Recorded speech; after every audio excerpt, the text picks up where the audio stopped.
Viewers, आज हम बात करेंगे ड्रामा सीरियल हद के बारे में, जिसकी आने वाली एपिसोड्स बहुत इंटरेस्टिंग होती हुई नज़र आ रही हैं। क्योंकि जीनिया ने गुस्से से कांपती हुई आवाज़ में फ़ोन कान से लगाया और डांटते हुए बोलती है, यास्मीन, मैंने तुम्हें किस काम के लिए पैसे दिए थे? तुमने मुझे अब तक बताया क्यों नहीं कि उस घर में क्या चल रहा है? दूसरी तरफ नौकरानी यास्मीन की कांपती हुई आवाज़ आती है, बीबी जी, खुदा के लिए मुझे माफ़ कर दे। घर में तो क़यामत बर्पा हुई है।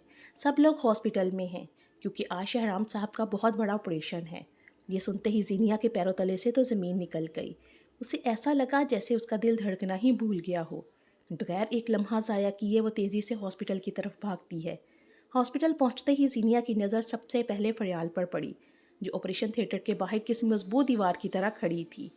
फरियाल ने जैसे ही जीनिया को देखा तो फ़ौरन उसका रास्ता रोक लिया और हकारत से पूछा, जीनिया, तुम यहाँ क्या लेने आई हो? तुम्हारी हिम्मत कैसे हुई यहाँ कदम रखने की? हटो मेरे रास्ते से। फरियाल, मैं अपने शहराम से मिलने आई हूँ, उसे मेरी ज़रूरत है, वो सिर्फ मेरा है। जीनिया ने चीख कर कहा और फरियाल को धक्का देने लगी। फरियाल ने पूरी ताकत से जीनिया का बाजू मरोड़ा, उसे पीछे धक्का देते हुए कहा, खबरदार, तुम शहराम से नहीं मिलोगी। अब उसका तुमसे कोई रिश्ता नहीं है, तुम उसके लिए एक अजनबी हो। जीनिया पागलों की तरह हंस और बोली, तुम होती कौन हो मुझे रोकने वाली? शहराम सिर्फ मुझसे मोहब्बत करता है और किसी से नहीं। तुम्हारी शक्ल भी नहीं देखना चाहता। फरियाल की आंखों में गुस्सा उतर आया। वो जीनिया के बिल्कुल करीब जाकर बोली, शहराम की बीवी हूँ मैं जीनिया, और अब बीवी होने की हैसियत से तुम्हें उसके साए के करीब भी भटकने नहीं दूंगी। सुन लो जीनिया, तुम्हारी मकाराना चालें, मेरे अकाउंट में डाले गए पैसे, सबके सबूत आज भी मेरे पास मौजूद हैं। अगर मैं पुलिस के पास गई ना तो तुम उसी वक्त गिरफ्तार हो जाओगी। इसलिए अगर अपनी खैर चाहती हो तो यहाँ से दफ़ा हो जाओ। अभी जीनिया फरियाल से उलझ ही रही थी कि निशात बेगम भी वहाँ पर पहुँच गई। उनके चेहरे पर मौजूद नफ़रत जीनिया को अंदर तक चला गई।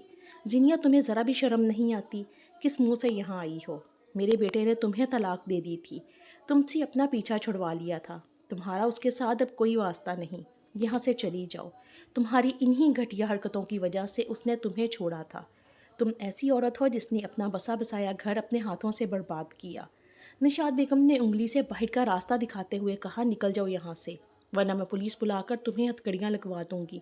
अब शहराम की ज़िंदगी में तुम्हारी कोई जगह नहीं है। उसने अपनी इतनी तजलील कभी होते हुए नहीं देखी थी।